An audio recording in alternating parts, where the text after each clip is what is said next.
செய்வோம். அன்பு மிரக்கமுள்ள பரலோக தகப்பனே, மகிழ்ச்சியான அந்த வேலைக்காரனோடு ஸ்தோத்திரிக்கிறோம்.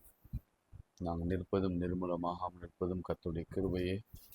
இந்த இரக்கங்களுக்கு முடிவில்லை.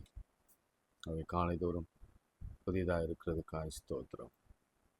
இதிலிருந்து நாட்களிலே அதிகாலையிலே ஆண்டவரோடு கூட ஒரு அரை மணி நேரமாவது செலவிடும்படியான கிருபை தந்திரக்காக ஸ்தோத்திரிக்கிறோம். ஒவ்வொரு நாளும் நீங்கள் எழுப்புறீங்க, அதுக்காக ஸ்தோத்திரம். அதிகாலை தேடுறவங்கள கண் விழிக்க பண்ணுறீங்க, உயிரோடு வைக்கிறீங்க, நம்ம நாளை ஆசீர்வதித்து தரீங்க, நம்ம செய்கிறதெல்லாம் வாய்க்கும்படி பண்ணுறீங்க, அதுக்காக ஸ்தோத்திரம்.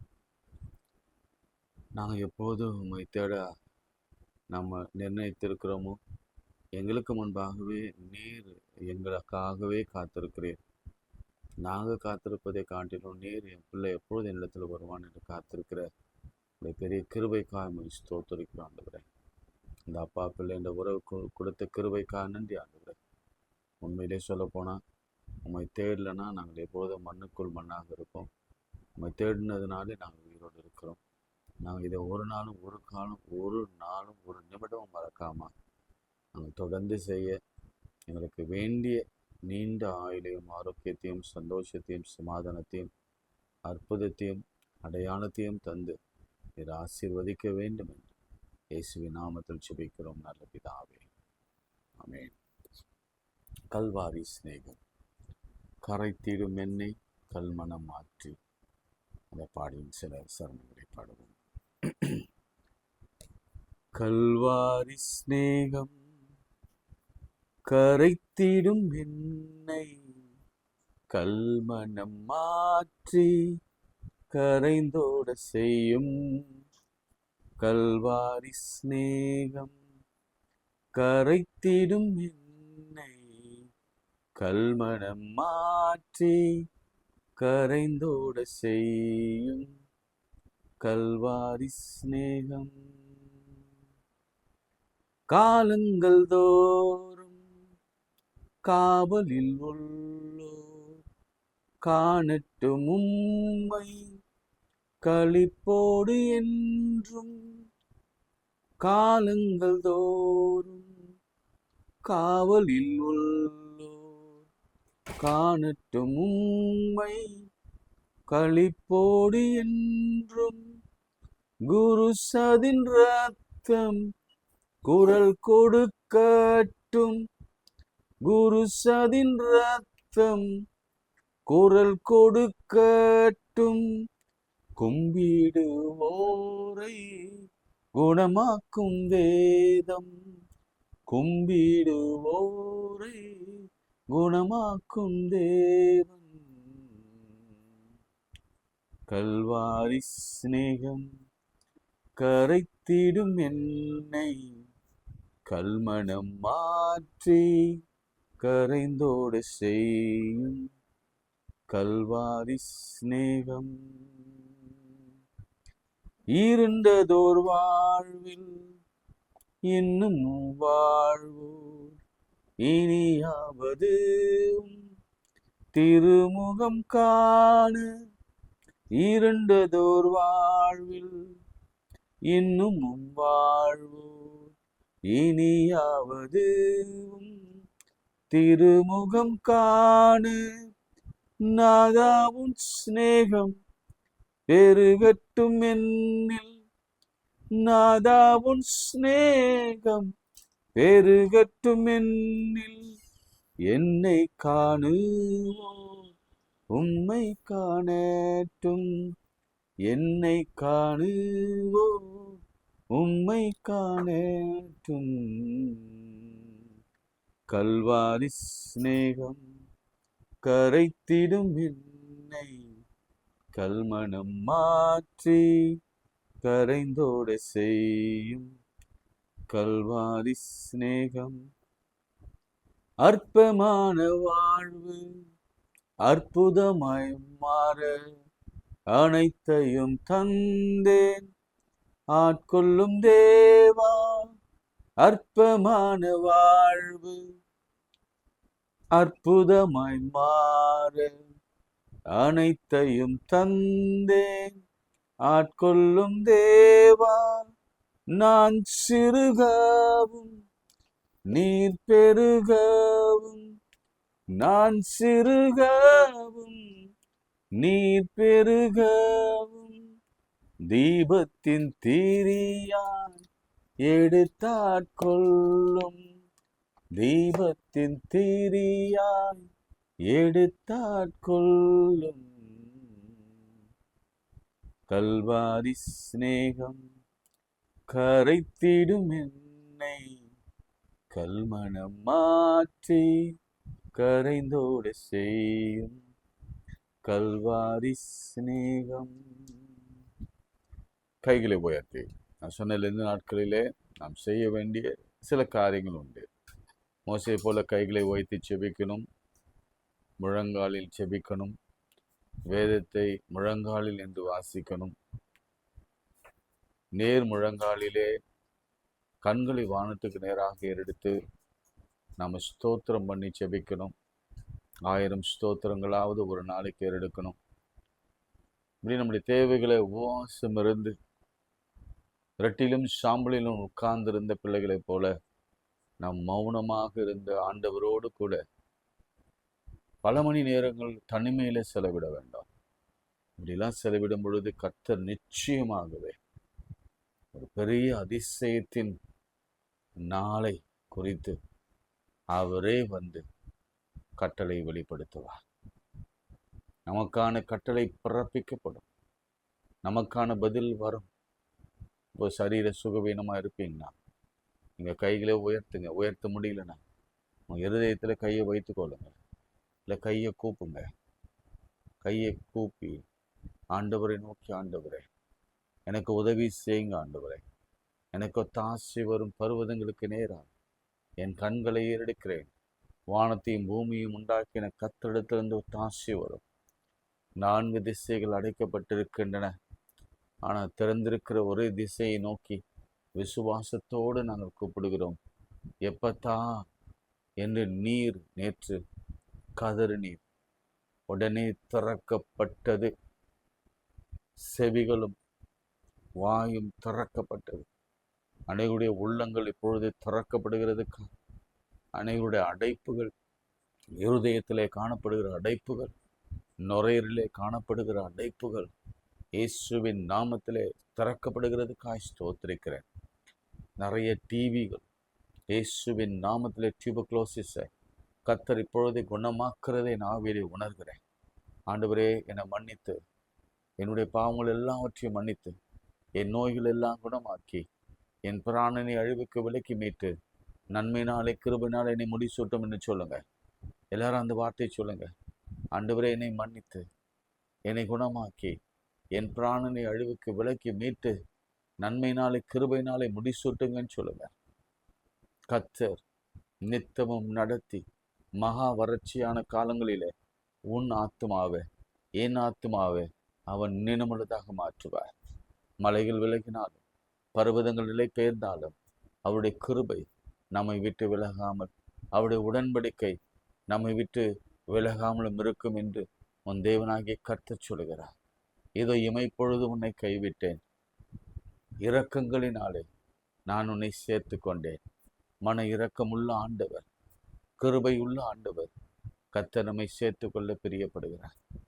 எனவே நம்ம கைகளை உயர்த்தி, ஆண்டவரே குழந்தை வேணும்பா, வேலை வேணும்பா, உயர்வு வேணும்பா, சம்பளம் வரணும்பா, கடன்கள் அடைக்கப்படணும் அப்பா, குடும்பத்தில் அமைதி வரணும், சண்டை சச்சரவுகள் இருக்கக்கூடாது, பொறாமை வன்கண்கள் இருக்கக்கூடாது, எதிராளிகள் இருக்கவே கூடாது, பிசாசு விலகி ஓட வேண்டும், துஷ்டன் வழியாக பிரவேசிக்கவே கூடாது, அவன் முற்றிலுமாக சங்கரிக்கப்பட வேண்டும். உங்கள் ஜெபங்களுக்கு எல்லாவற்றுக்கும் கர்த்தர் பதில் கொடுப்பீராக. இயேசு கிறிஸ்துவின் நாமத்தினாலே இப்பொழுதே உன்னதமானவரின் மறைவில் இருக்கிற நாங்கள் உம்முடைய வல்லமையை காணும்படியான கிருபையை இப்பொழுது தாங்க. ஒவ்வொரு வீடுகளிலும் ஆவியானவர் இறங்கி வருவீராக. எங்கள் நிலைமை நன்றாய் அறிந்தவர், நாங்கள் பாவி என்பதை நினைத்தவர், நாங்கள் மீறின பிறகும் எங்களை விலகாதவர், விட்டு விடாதவர், எங்களோடு கூட இருக்கிறதுக்காய் ஸ்தோத்திரம் ஆண்டவரே. இந்த நாளில் அற்புதம் செய்து உமக்கு ஸ்தோத்திரம். இயேசுவின் நாமத்தில் செபிக்கிறோம் நல்ல பிதாவே, ஆமென். பிரியமானவர்களே, நம்ம தொடர்ந்து வேதத்தை வாசித்து கொண்டிருக்கிறோம். உங்களுக்கு தெரியும். எவ்வளோ தூரம் முடிச்சிங்கன்னு தெரியல. நியாயாதிபதிகள், ரூத், 1 சாமுவேல். இன்னைக்கு 1 சாமுவேலிருந்து ஒரு காரியத்தை மாத்திரம் நம்ம சிந்தித்து நாம் ஜெபிக்க போகிறோம். 1 சாமுவேல் 1ஆம் அதிகாரம். நிறைய முறை இதை படிச்சிருக்கிறோம், தியானித்திருக்கிறோம். ஆனால் இந்த நாட்களில் ஆண்டவர் எப்படி வித்தியாசமான கோலத்தில் அதை அணுகுபடி செய்ய போகிறார் என்பதை குறித்து நாம் சுருக்கமாக தியானிக்க போகிறோம். நான் அதில் எனக்கு ஆவியானவர் உணர்த்தின ஒரு செய்தி என்னன்னா, 1ஆம் அதிகாரத்தில் 6ஆம் வசனம். கொஞ்சம் முன்னாடி இந்த வாசித்துறேன். அதில் எது முக்கியன்றது மாத்திரம் நான் உங்களுக்கு அடிக்கோடிட்டு காண்பிக்க விரும்புகிறேன்.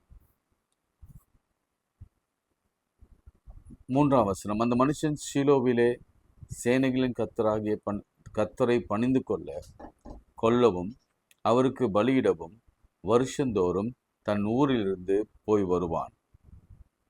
யாரு? எல்கனா. அவனுக்கு 2 மனைவிகள் இருந்தாங்க. ஒருத்தி பேர் அன்னாள், மற்றொரு பேர் பெலினாள். இந்த ஹிஸ்ட்ரியில் உங்களுக்கு தெரியும்ல, ஏன் அவங்க 2 பெண்டாட்டி வச்சிருந்தாங்க. உடனே தவறான புரிதலுக்குள்ளே எல்லாரும் போயிடக்கூடாது. யூதருக்குள்ள ஒரு சட்டம் இருக்கிறது. குறைந்தது 20 ஆண்டுகள் சட்டம். அது நம்ம அதை ஃபாலோ பண்ணணும்னு அவசியம் இல்லை. குழந்தை இல்லைன்னா, அதாவது ஒரு கணவன் மனைவி ஒரு 20 வயதில் அவங்க திருமணம் ஆனாங்கன்னு வச்சுக்கோங்களேன், அவங்க குழந்தை பெறுவதற்காக சில ஆண்டுகள், கிட்டத்தட்ட 20 அல்லது 30, நான் எக்ஸாக்டாக சொல்ல விரும்பல, அது தவறான ஒரு பரப்புரையாகவோ அல்லது பிரசங்கமாகவும் மாறிடும். அதாவது அவங்களுக்கு குழந்தை பிறக்காது என்ற ஒரு நிலை வரும் வரையில அவங்க காத்திருக்க வேண்டும். அதன் பிறகு அந்த ஆண் அல்லது கணவன் தன்னுடைய மனைவியின் சம்மதத்தின் பேரிலே அல்லது அந்த குடும்பத்தார் ஒட்டுமொத்தமாக இணைந்து அவங்களுக்கு வாரிசு வேண்டும். அதனால வேறொரு திருமணம் செய்து வைப்பாங்க. அதுதான் எக்ஸெப்ஷன். இப்போ நிறைய பேர் அந்த மாதிரிலாம் அதெல்லாம் காரணம் காட்டி பைபிள்லாம் அவனா 2 பொண்டாட்டி வச்சுருந்தாங்க, சாலமோன் அத்தனை 1000 பொண்டாட்டி வச்சுருந்தான், தாவீது அவ்வளோ. பைபிள் தவறாக நீங்கள் புரிந்து கொள்ளவே கூடாது. எப்பவுமே ரூல் தான். எல்லாருக்கும் ரூல் ஒன்று தான். பைபிள் ரொம்ப கிளியராக இருக்கிறது, சட்டங்கள் திட்டங்களோடு இருக்கிறது. ஏன் அதை சொல்ல வைக்கிறாரு எனக்கு தெரியல. சிலரை திருத்தணும் அல்லது சிலரோடு பேசணும் என்பதற்காக சொல்ல வைக்கிறார் என்று நினைக்கிறேன். ஏன்னா அதை சொல்லணும்னு நான் வரல. அதனால் அந்த செகண்ட் தாட்டு இல்லை, செகண்ட் ஒய்ஃப் வச்சுக்கிற இந்த செகண்ட் தாட்டை விட்டுறணும். 1. 2வது, இந்த மனைவிகளும் ஐயோ அப்படின்னு சொல்லிட்டு இறக்கப்பட்டு அப்படியும் லைஃப்பை நீங்கள் விட வேண்டிய அவசியம் இல்லை. 15 வருஷம் ஆச்சுங்க, என் கணவனுக்கு நான் வேறு இடத்துலையாவது குழந்தை பிறக்கட்டும்னு விட்டுடலாம். கடவுள் இருக்கிறார், நம்ம கடவுள் இருக்கிறார். இன்னைக்கு இந்த லெந்து காலங்களிலே இதை குறித்து பேச வேண்டும் என்று ஆண்டவர் விரும்பினபடினாலே நான் உங்களோடு கூட பேசி கொண்டிருக்கிறேன். இது எல்லாருக்குமான செய்தியாக இருக்க அவசியம் இல்லை. 1 2 அல்லது 3 செய்தியாக கூட இருக்கலாம். ஏனென்றால் ஆண்டவருடைய வார்த்தை என் வாழ்க்கையில செய்த அற்புதம் உங்களுக்கு தெரியும். அடிக்கடி நான் அந்த சாட்சியை சொல்ல வேண்டிய அவசியம் இல்லை. 2 பிள்ளைகளும் ஆண்டவருடைய வசனம் கொடுக்கப்பட்ட பிள்ளைகள். மருத்துவராலே முடியாது, அல்லது ஃபிசிக்கலாக யூட்ரஸ் ஒன்றுமே இல்லை, கட்டி இருந்தது. அதில் 2 ஆப்ரேஷன் செய்யப்பட்டிருந்தது. அப்படியும் கர்த்தர் அந்த யூட்ரஸில் டாக்டர் இல்லை என்று சொன்ன இடத்துல கர்த்தர் உருவாக்கி 2 பிள்ளைகளை கொடுத்தார். இதில் நான் அடிக்கடி சொல்வதில் நான் மகிழ்ச்சி அடைகிறேன். காரணம் என்ன? என் சாட்சி அநேக தம்பதியர்களுக்கு அது இன்ஸ்பைரிங்காக அப்படின்னு சொன்னதை விட அந்த சாட்சி மிகவும் உயிருள்ள சாட்சியாக இருந்தபடினாலே இன்னும் அநேகருக்கு கர்த்தர் குழந்தைகளை கொடுத்து கொண்டிருக்கிறார். பைபிளும் படிங்க, என்னையும் பார்த்துக்கோங்க. எனக்கும் என் மனைவிக்கும் டாக்டர்ஸ் சொன்னதுன்னா அதே கிறிஸ்டின் டாக்டர்ஸ் தான், கிறிஸ்டின் ஹாஸ்பிட்டல் தான். தெளிவாக சொன்னாங்க, குழந்தை பிறக்காது, வாய்ப்பில்லை, சான்ஸ் இல்லை, சான்ஸ் எடுக்காதீங்க என்றெல்லாம் சொல்லி தான் ரிப்போர்ட் எங்களுக்கு கொடுக்கப்பட்டது. அதுதான் ரிப்போர்ட் மனுஷன் கொடுப்பான், ஆனால் ரிசல்ட்டு, பாசிட்டிவ் ரிசல்ட்டு என் ஆண்டவர் கொடுப்பார். ஆமென். எங்களுக்கு ஆண்டவர் அந்த பாசிட்டிவ் ரிப்போர்ட்டை கொடுத்தார், வெளிப்படையாக பேசி கொடுத்தார். சரிங்களா? இப்போ நம்ம போகலாம். அங்கே எல்கானா பலியிடும் நாளிலே அவன் தன் மனைவியாகிய பெண்ணின் ஆளுக்கும் அவருடைய எல்லா குமாரருக்கும் குமாரத்திகளுக்கும் பங்கு போட்டு கொடுப்பான். ஒருவேளை இரண்டாவது மனைவிக்கு நிறைய பிள்ளைகள் இருந்திருக்கலாம். அந்நாளை சிநேகித்தபடியால் அவளுக்கு இரட்டிப்பான பங்கை கொடுப்பான். ஏன்னா அவ ஏதோ மனஸ்தாவப்படுவான், குழந்தை இல்லை அப்படின்றதுனால 2 போர்ஷனா அவர் கொடுப்பாராம். கர்த்தரோ அவர் கர்ப்பத்தை அடைத்திருந்தார். இங்கே தான் நீங்கள் நல்லா கவனிக்கணும். கர்த்தரோ அவர் கர்ப்பத்தை அடைத்திருந்தார். உங்களுக்கு ஒரு சின்ன எக்ஸசைஸ், வேறு எந்த இடத்துலையாவது அப்படி அடைத்திருந்தாரா அப்படின்னு பார்த்தீங்கன்னா, எஸ், அடைத்திருந்தார். கொஞ்சம் யோசனை பண்ணி வைங்க. அப்புறம் கொடுத்தார், அதையும் யோசனை பண்ணீங்க. அது நான் ஒரு இடத்துல காண்பிக்கிறேன், நீங்கள் மற்ற இடத்துல நீங்கள் தேடி கண்டுபிடிங்க. கொஞ்ச நேரம் கொஞ்சம் பொறுமையாக இருங்க, அதுக்கு நான் விடை சொல்ல. நீங்கள் கண்டுபிடிச்சிருப்பீங்கன்னு நினைக்கிறேன். இப்போவே கர்த்தர் அவள் கர்ப்பத்தை அடைத்திருந்தபடியால் அவளுடைய சக்களத்தை அவள் துக்கப்படும்படியாக அவளை மிகவும் விசனப்படுத்துவாள். துக்கம், விசனம். இன்னைக்கு அநேகர் வாழ்க்கையில இந்த காலங்களில, இந்த நாட்களில, இப்போ 26ல் அல்லது 25ல் நம்ம இந்த வயசுல நம்ம நிறைய சந்திக்கிற 2 விஷயம் என்னன்னா, துக்கம், விசனம். இது இல்லாதவங்களே இல்லைன்னு நான் சொல்வேன்.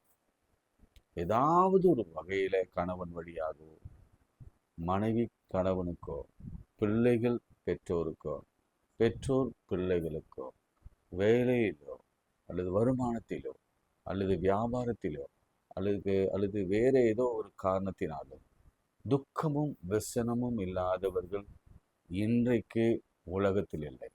உலக நடப்பு அப்படிதான் இருக்கு. இங்க வாரெல்லாம் நீங்க பார்க்கலாம், எங்க பார்த்தாலும் துக்கம் தான், விசனம் தான். இது நம்ம லிட்டரலா நம்ம எடுத்துக்கலாம். அந்நாளுக்கு மாத்திரம் அல்ல, நமக்கும் ஆண்டவர் பேசுகிற காரியம் என்ன? இதுதான், விசனப்படு, துக்கப்படுது. அவ்வளவுதான். இயேசு கிறிஸ்துவ காலத்திலும் சரி, தீர்க்கதரிசியின் காலத்திலும் சரி, இந்த வார்த்தை அடிக்கடி பயன்படும். துக்கம் சந்தோஷமாக மாறும், துக்கத்தை களிப்பாக மாற்றுவார், அழுகைய களிப்பாக மாற்றுவார். சரி, அது நீங்க அப்படியே வச்சுக்கோங்க. இது இன்னொரு செக்டாருக்கு. நான் ஃபர்ஸ்ட் சொன்ன செக்டாரு, அப்புறம் செகண்ட் சொன்ன செக்டார். ஓகே, அடுத்து, அவள் கர்த்தருடைய ஆலயத்திற்கு போகும் சமயத்தில் அவள் வருஷந்தோறும் அந்த பிரகாரம் செய்வான். இவள் அவளை மன மடிவாக்குவாள். அப்படின்னா என்ன தெரியுமா? குத்தி குத்தி வேதனைப்படுத்தி அழ வைப்பாங்க. சொல்லி காமிச்சு. ஃபார் எக்ஸாம்பிள், இப்படி யோசித்துங்க. வேலை இல்லை, உனக்கு திருமணம் ஆகலை, என்ன பாவம் பண்ணணும் தெரியல, நீ என்ன பாவம் பண்ணன்னு தெரியல, நல்ல புருஷன் கிடைக்கல, ஒரு புல்ல பூச்சி கூட உன் வயிற்றுல முளைக்கல, உருவாக்கல, இப்படிப்பட்ட ஒரு பட்ட மரத்தை பார்த்ததே இல்லை, ஒரு சபிக்கப்பட்ட வாழ்க்கை அப்படின்னு சொல்லுவாங்க. ஐயோ சாபக்கேடு, என் தலை எழுத்து, ஏன் தான் இப்படி எனக்கு வாச்சுதோ தெரியலையே. நான் எப்படி இருக்க வேண்டிய ஆள், நான் இப்படி மாட்டிட்டேனே. இன்னைக்கு அநேகருடைய இருதயங்களோடு கூட ஆண்டவர் பேசி கொண்டிருக்கிறார். அப்படி மன வடிவாக்குவாங்க. அதனால என்ன செய்வாள்? அவள் சாப்பிடாமல் அழுது கொண்டிருப்பாள். நம்ம இந்த ஃபாஸ்டிங் பற்றி பேசி கொண்டிருந்த போது தான் நான் ஒரு ஈவினிங் போல ஆண்டவர் சமூகத்தில் நான் கேட்டேன், ஆண்டவரே, சாப்பிடாம இருக்கிறது தான் ஃபாஸ்டிங். சரி, யாரெல்லாம் இப்படி சாப்பிடாம அழுது கொண்டிருந்தாங்க அப்படின்னு கொஞ்சம் எனக்கு காட்டுங்களேன் அப்படின்னு சொல்லி கேட்ட பொழுதுதான் அன்னாளை கர்த்தர் காண்பித்தார். எதுக்காக சாப்பிடாம அழுது கொண்டிருந்தாங்க? ஜெபித்தாங்களா? இல்லை, இங்க சாப்பிடாம அழுது கொண்டிருந்தாங்க, ஆனா ஜெபித்தாங்க. எங்க? ஆலயத்திற்கு வந்தாங்க. ஆலயத்தில் வந்தாங்க. நல்ல கவனிங்க. அவள் புருஷனாகிய எல்கானா அவளை பார்த்து, அன்னாளே, ஏன் அழுகிறாய்? ஏன் சாப்பிடாது இருக்கிறாய்? ஏன் சஞ்சலப்படுகிறாய்? பிரியமானவர்களே, ஒரு ஒரு ஒரு மனுஷன், ஒரு கணவன், ஒரு தகப்பன் தன் மனைவிக்கு ஆறுதலா கேட்கிற விஷயம்னு பாருங்களேன். நல்ல கவனிங்க. ஏன் அழுகுற? ஏன் சாப்பிடாது இருக்கிற? ஏன் சஞ்சலப்படுகிற? ஒருவேளை நாம ஃபாஸ்டிங் இருந்தா, நம்ம ஃபாஸ்டிங் இருந்து ஆண்டவரை தேடணும். நம்முடைய தேவைகளுக்காக ஆண்டவரை நோக்கி கூப்பிட்டா, நம்ம பரமபிதா இந்த கேள்விகள் எல்லாம் நம்ம கேட்பார்ல. எனக்கு அப்படிதான் யோசிக்க தோணுச்சு. ஏன் அழுகுற? ஏன் நீ சாப்பிடல? ஏன் நீ சஞ்சலப்படுற? அதுக்காக தான் நான் சொல்றேன். இப்போ நம்ம ஃபாஸ்டிங் எதுக்கு வேணும்னா இருக்கலாம். நீங்க தேசத்துக்காக இருக்கலாம், பிள்ளைகளுக்காக இருக்கலாம், பரீட்சைக்காக இருக்கலாம், உங்களுடைய எதிர்காலத்துக்காக இருக்கலாம். இல்லை இல்லை இல்லை இல்லை, நான் 40 நாள் ஃபாஸ்டிங் இருப்பேன், அது என்னுடைய பழக்கம். இல்லை இல்லை, எனக்கு கொழுப்பு குறையணும், அதுதான் நல்ல ரைட் டைம், அதுக்காக. இல்லைன்னா அடிக்ஷன்லேருந்து நான் வெளியே வரணும், எஸ், அதுக்காக. ஆனால் விசாரிக்கிறவர் ஒருவர் இருக்கிறார். இங்க உலக பிரகாரமாக ஒரு கணவன் தன் மனைவி விசாரிக்கிறான். அதே போல ஒரு தகப்பன் தன் பிள்ளைகளை விசாரிப்பான். ஒரு தாய் தம் பிள்ளைய விசாரிப்பா. அதுதான் இந்த உலகத்தின் வழக்கம். அது அல்லது ஒரு பிள்ளைக்கு ஏதாவது வேணும்னா அது சாப்பிடாம அடம்பிடிச்சு தான் பெற்றோரிடத்துல பெற்றுக்கொள்ளும். இது ரொம்ப யதார்த்தமான உண்மை. அதனால நாம இதை ரொம்ப ரொம்ப காம்ப்ளிகேட் பண்ணாம இந்த ஃபாஸ்டிங் டேஸை, இந்த 40 டேஸோ அல்லது 44 டேஸை காம்ப்ளிகேட் பண்ணாம வெறுமனே நம்ம யோசிக்கணும். ஆண்டவர் என்னை விசாரிக்கணும், ஆண்டவர் என்னை கேட்கணும், நான் அதற்கு என்ன செய்யணும் அப்படின்னு என்ன கேட்டா நான் அதான் சொல்லுவேன். வேலை இல்லையா? திருமணம் ஆகலையா? அல்லது வீடு இல்லையா? அல்லது சரியான குழந்தைகள் வளரலையா? ஞானம் இல்லையா? அல்லது உங்களுக்கு ஆஸ்தி இல்லையா? எது இல்லைனாலும் நாம் செய்ய வேண்டியது ஒண்ணுதான், fasting and prayer. Fasting and praying. அது மாத்திரமல்ல, வேதத்தை நம்ம வாசிக்காம ஃபாஸ்டிங் பிரயோஜனம் இல்லை. இது டபுள் சைடு மாதிரி. ஒரு காயினுக்கு 2 பக்கமும் இருக்க வேணும், அப்பதான் அது செல்லும். அதே போல உபவாசமும் ஜெபமும். என் ஆண்டவர் ரொம்ப தெளிவா சொன்னார். எவ்வகையான பிசாசு? ஜெபத்தினாலும் உபவாசத்தினாலும் வேதத்தை வாசிப்பதினாலும். அப்படிதான் போகுமே தவிர மற்ற எந்தபடியும் போகாது. அப்போ ஜெபமும் வேத வாசிப்பும் அல்லது உபவாசமும் நமக்கு மிக மிக மிக அவசியம். அதனால தான் ஒரு 15 நாள் ஆயிடுச்சு. நீங்கள் நினைக்கலாம், ஐயோ ஐயா, இந்த வருஷம் நான் மிஸ் பண்ணுறேன் ஐயா, நான் 40 டேஸ் இருந்திருப்பேனே, லேட்டாக தானே சொல்கிறீங்க. இல்லை, எதுக்குமே லேட் இல்லை. பைபிளில் எல்லாத்திற்கும் நமக்கு நேரம் இருக்கிறது. நீங்கள் இன்றைக்கு ஸ்டார்ட் பண்ணி கூட இந்த லென்ட்டை முடிக்கலாம். அதனால தான் ஆவியானவர் தொடர்ந்து இதை குறித்து பேசிக்கொண்டே இருக்கிறார். அவர் விசாரிக்கிறவரானபடினால உங்கள் கவலைகள் எல்லாம், உங்கள் கண்ணீர் எல்லாம் அவரிடத்தில் வைத்து விடுங்க. ஆகாரை பார்த்து ஆண்டவர் கேட்டார், ஏன் அழுகிறார்? ஆகாரே, நீ ஏன் அழுகுற? என் பிள்ளை அழாது. ஏசாயால நிறைய இருக்கும். அழாதே, உன் கண்ணீரை அடக்கிக்கொள். அந்த வசனம்லாம் எடுத்த நேரம் போதாது. இந்த மாசம் வாக்குத்தத்தம் அதுதான். நீ அழாதே, உன் கண்ணீரை அடக்கிக்கொள். கர்த்தர் உனக்கு ஒரு பதிலை கொடுக்க போகிறார். அதனால நீங்க ஃபாஸ்டிங் இருக்குது நல்லது. யாராவது இருப்பீங்கன்னா நான் உங்களுக்கு சொல்றேன், அன்னாளை விசாரித்த ஆண்டவர் அன்னாளின் அழுகையோட கூட அவருடைய உபவாசத்தையும் அவருடைய சஞ்சலத்தையும் அவருடைய வேதனையும் அவளை விசனப்படுத்துகிறதையும் அவர் கண்ட ஆண்டவர் உங்களுடைய கண்ணீரையும் அவர் காண்கிற தேவனாக இருக்கிறார். அவர் சொல்றான், 10 குமாரை பார்க்கலும் நான் உனக்கு அதிகம் அல்லவா என்று சொன்னான். அதுக்கப்புறம் அவள் போய் மனம் கசந்து மிகவும் அழுது கர்த்தரை நோக்கி விண்ணப்பம் பண்ணினாள். சேனையில் கர்த்தராகிய தேவனே, உம்முடைய அடியாளின் சிறுமையை கண்ணோக்கி பார்த்து உமது அடியாளை மறவாமல் நினைத்தருளும். எத்தனை வார்த்தை பாருங்களேன். நீங்க இந்த ஒரு 10 வசனத்தை எடுத்துக்கிட்டா நம்ம படுகிற பாடு எல்லாம் அந்த வசனத்துல புட்டு புட்டு புட்டு புட்டு வைத்திருக்கிறாங்க. எதையும் இதை தாண்டி ஒண்ணுமே இல்லை. கஷ்டங்கள் அந்த மாதிரி வசனங்கள்ல இதை தாண்டி ஒண்ணும் இல்லை. அன்னாளுக்கு அவ்வளவு வார்த்தைகள் போடப்பட்டிருக்கிறது. அவ சொல்லும் போது சொல்றா பாருங்களேன், உமது தேவரீர் உமது அடியாள்னா ரொம்ப தாழ்மையோட மறவாமல் நினைத்தருளும். என்னத்தை? சிறுமையை நினைத்தருளும். நீங்க ஒன்னொன்னா நீங்க கோடு போடுங்க. சிறுமை, சஞ்சலம், அழுகை, ஜெபம், விண்ணப்பம், அதுக்கப்புறம் என்ன வார்த்தை? துக்கம், விசனம், மன வடிவாக்குதல். எத்தனை வார்த்தைல இதுவே ஒரு நேரம் பிரசங்கத்தை பண்ணலாம்னு நினைக்கிறேன். நேரம் சரியாயிடும் நினைக்கிறேன். எத்தனை வார்த்தை! இதுல ஏதாவது ஒன்று அடுக்கிறீங்களா? வேணா நம்ம இதே நிறுத்திக்கலாம். சில வார்த்தைகளை உங்களுக்கு நான் சொல்றேன், நல்லா கவனிங்க. அன்னாளை குறித்து சொன்ன வார்த்தைகள் இன்னைக்கு ஆண் ஆகிலும் சரி பெண் ஆகிலும் சரி நமக்கும் இதே நிலைமை தான். சில வார்த்தைகள் சொல்றேன் பாருங்க. கர்த்தரோ அடைத்திருந்தார். ஒண்ணு,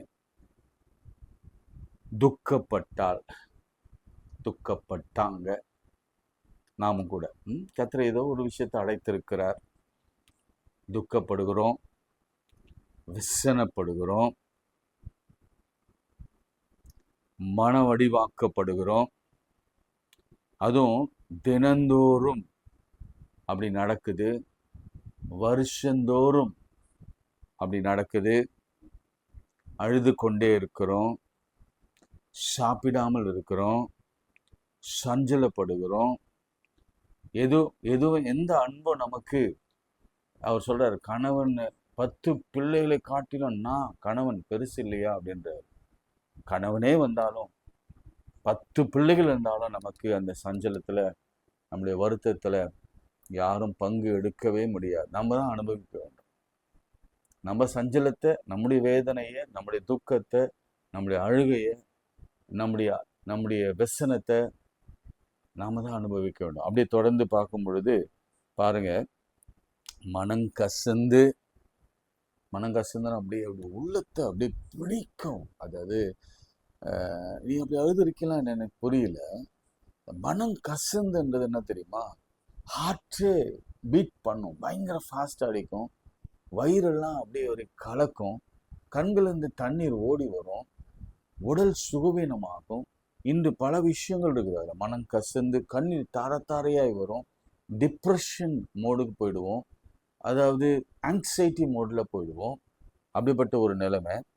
மாத்திரமல்ல, அவர் சொல்றாரு, சிறுமையை பாரும். இவ்வளவு பிரச்சனையோட ஒருத்தர் இருந்தா அவ எப்படி ஆண்டவரை சந்திச்சா, எப்படி ஆசீர்வாதத்தை பெற்றுக்கொண்டா? நாளைக்கு கொஞ்சம் அதை பார்த்துட்டு நம்ம போகலாம். இன்னைக்கு இப்படிப்பட்ட ஒரு நிலையில நீங்க இருப்பீங்கன்னா, நீங்க ஆண்டவரை நோக்கி வாங்க. நிச்சயமாக ஆண்டவர் உங்களுக்கு பதில் கொடுப்பார். இல்லை இல்லை இல்லை, ஆண்டவர் அதை சொல்லிட்டாரு. தயவுசெய்து நான் சொல்லிடுறேன். இது அப்படி அப்ரப்டாக கட் பண்ணுற மாதிரி இருக்கும். ஏலி சொல்கிறார், ஆண்டவர் சொல்கிறத நான் அப்புறம் சொல்கிறேன். ஏலி சொல்கிறாரு, சமாதானத்தோடு போ, நீ இஸ்ரவேலின் தேவனிடத்தில் கேட்ட விண்ணப்பத்தின்படி அவர் உனக்கு கட்டளையிடுவாராக என்றார். அப்பொழுது அவள், உம்முடைய அடியாளுக்கு உம்முடைய கண்களில் தயை கிடைக்க கடவுது என்றார். பின்பு அந்த ஸ்திரீ புறப்பட்டு போய் போஜனம் செய்தார். அப்புறம் அவள் துக்க முகமாய் இருக்கவில்லை. குழந்தை பிறந்துச்சா? குழந்தை உண்டாச்சா? இல்லை. ஜெபம் பண்ணலாம். அன்புள்ள ஆண்டவரே, இந்த வேலைக்காக நன்றியோடு ஸ்தோத்தரிக்கிறோம். நீர் கொடுத்த அரிய வார்த்தைக்காய் மை ஸ்தோத்தரிக்கிறோம். ஆண்டவரே, இந்த காலத்தில் நீர் எங்களோடு கூட பேசி வருகிற ஒரு புது புது புது தாட்டுகளுக்காக நன்றி செலுத்துகிறோம். இன்றைக்கும் கூட இந்த ஊழியத்தில் பங்கு பெறுகிற ஒவ்வொரு பிள்ளைகளுக்காக நான் செபிக்கிறேன். பங்காளர்களாக இருக்கிறவர்களுக்காக நான் செபிக்கிறேன். அநேகர் சப்போர்ட் பண்ணுறாங்க, இதில் பங்கு பெறுறாங்க, உதவி செய்கிறாங்க. இந்த ஊழியத்தை எப்படியாவது விஸ்தாரப்படுத்த வேண்டும் என்று ஊக்கமாக ஜெபிக்கிறாங்க, கொடுக்குறாங்க.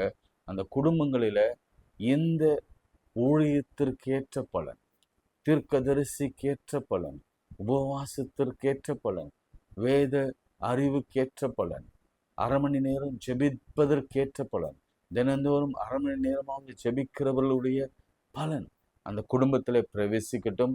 அவள் எண்ணெய் மாவு குறையாதபடி, அந்த வீட்டில் ஒரு துக்கம் அணுகாதபடி, எந்த ஆபத்து விபத்துகள் நேரிடாதபடி, வறுமை அவளை தொடாதபடிக்கு, கடன்கள் அடைக்கப்பட்டு பிள்ளை தாட்சியாய் மாறி அவள் ஆசீர்வாதமாக இருக்கும்படியான கிருபை தாரும். நல்ல வாழ்க்கையை கொடுத்து ஆசீர்வதிங்க சுவாமி. அப்படியே இந்த ஜெபத்தில் பங்கு பெற்றிருக்கிற ஒவ்வொரு பிள்ளைகளையும் ஆசீர்வதியும் சுவாமி. அவங்க இந்த 40 நாள் சேலஞ்சை தைரியத்தோடு எடுத்து பண்ணிக்கொண்டு இருக்கிறாங்க. ஃபாஸ்டிங் இருக்கிறாங்க, ஜெபிக்கிறாங்க, வேதத்தை வாசிக்கிறாங்க, கவர் டு கவர். அதற்கேற்ற ரிவார்டை அந்நாளுக்கு நீர் கொடுத்தது போல கத்தர் கொடுத்து ஆசீர்வதிங்க. விண்ணப்பம் கேட்கப்படும். ஆமென். கத்தர் உன் விண்ணப்பத்தை கேட்பார், உன் சஞ்சலத்தை பார்ப்பார், உன் வேதனையை நீக்குவார், உன் கண்ணீரை மாற்றுவார், உன் அழுகையை களிப்பாக மாற்றுவார். உன்னை மனம் மடிவாக்கினவங்க வெட்கப்பட்டு போவாங்க. உன் துக்கப்பட்ட நாட்கள் சமமா கர்த்தர் ஆச்சரியத்தின் சந்தோஷத்தின் நாட்களை அவர் தருவார். யாருடைய ஆறுதல் உனக்கு தேவைப்படாது. கர்த்தரே நித்திய ஆறுதலாக இருப்பார். உன் கண்ணீர் துக்க நாட்கள் முடிந்து போகும். இயேசுவின் நாமத்தில் ஜெபிக்கிறேன் பிதாவே, ஆமென். நமது ஆண்டவராகிய இயேசு கிறிஸ்துவின் கிருபை, பிதாவாகிய தேவனுடைய அன்பு, பரிசுத்த ஆவியின் ஐக்கியம் நம் அனைவரோடு மீண்டும் மீண்டும் சதாக்கள் நிலைத்திருப்பதாக. ஆமென். இந்த 2 நாட்களில் இன்னொரு காரியத்தை செய்யுங்க. இந்த ஊழியத்தை தொடர்ந்து நாம் சேர்ந்து செய்ய போகிறோம். அதனால் அட்லீஸ்ட் 2 பேருக்காவது 3 பேருக்காவது நீங்கள் ஷேர் பண்ணுங்கள். அவங்கள கேட்க சொல்லுங்கள், செபிக்க சொல்லுங்கள், வேதத்தை வாசிக்க சொல்லுங்கள். 40 நாள் முடிவில் ஒரு பெரிய ஆச்சரியம் காத்திருக்குது, ரிவார்டு காத்திருக்கிறது, ஒரு பிரேக் த்ரூ காத்திருக்கிறது என்பதை தைரியமாக சொல்லுங்கள். நிச்சயம் கர்த்தர் செய்வார். நான் நம்புகிறேன், நான் விசுவாசிக்கிறேன்.